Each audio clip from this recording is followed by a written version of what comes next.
The 6th century BC was a great period of religious upheaval and intellectual revolution in India.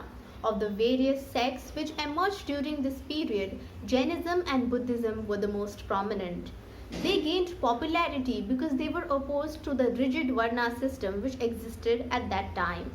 This was the beginning of second urbanization in India, which was also known as the age of Buddha.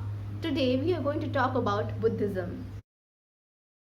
The origin of Buddhism is attributed to Siddhartha Gautam, who came to be known as Buddha. Today, Buddhism is the fourth largest religion in the world after Christianity, Islam, and Hinduism. Of the total population on earth, about 7% of the population embraces Buddhism. In India also, 0.7% of the population practices Buddhism.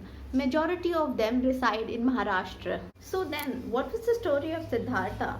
Did he just one day wake up and think that he will be Buddha and find solution to all world's misery and problems? Well, let's learn. Siddhartha was born in 563 BC to King Shuddhodhan and his queen Maya of the Shakya clan of Kapilvastu. It is believed that he was kept unaware of all the sorrows and pain of the world until he came across three incidents. What were these three incidents? First, he saw an old sick man. Secondly, he saw a dead man. And thirdly, he saw an ascetic, or what we know as a sannyasi. Siddhartha was startled to see all these incidents of great sorrow and misery. At the age of 29, he quit his life and renounced the world to find the truth of life. The next 6 years of his life he spent as an ascetic. He went to Gaya and sat under a peepal tree where he attained nirvana at the age of 35. After attaining nirvana, he organized his first sermon, or what we know as the Dhamma Chakra Pravartan. The Four Noble Truths, Arya Satyas. First, the world is full of sorrow. Second, the cause of sorrow is desire. Third, if all desires are conquered, all sorrows can be removed. And fourth, all this can be achieved by following the eightfold path or the Ashtangic Marga. The three jewels or three ratnas of Buddhism are Buddha, Dhamma, and Sangha. The Buddha is the enlightened one.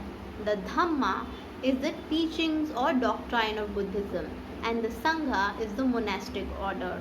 Of these three jewels, Sangha, that is the monastic order, was given by Buddha during his first summon. So Buddha and his 5 disciples were together known as the Sangha.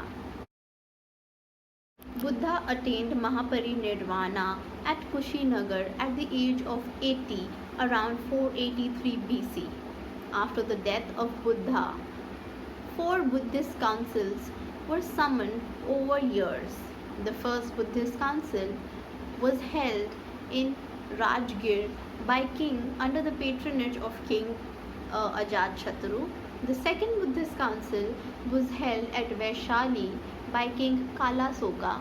The third Buddhist council was held at Patliputra by King Ashoka, the great Ashoka. And the fourth Buddhist council was convened by King Kanishka. The fourth Buddhist council also saw the division of Buddhism into its 2 major sects, that is Mahayana and Hinayana. Apart from Mahayana and Hinayana, Buddhism also has other sects. The 4 major schools of Buddhism include Hinayana Buddhism, Mahayana Buddhism, Theravada Buddhism, and Vajrayana Buddhism. The Hinayana Buddhism, also known as the Lesser Wheel, consists of the original teachings of Buddha, and it is more of an orthodox one. It does not believe in idol worship either, and its main language is Pali. The ultimate aim is Nirvana in Hinayana Buddhism. The next one is Mahayana Buddhism. Mahayana is also known as the Greater Wheel, and it believes in idol worship of Buddha. Its official language is Sanskrit, and it was promoted or formed at the time of the Fourth Buddhist Council under the patronage of King Kanishka. Today, the Buddhism practiced around the world is heavily inspired from the Mahayana school of Buddhism. However, with times, a new form known as the Navayana school of Buddhism was propounded by Dr. B.R. Ambedkar in India.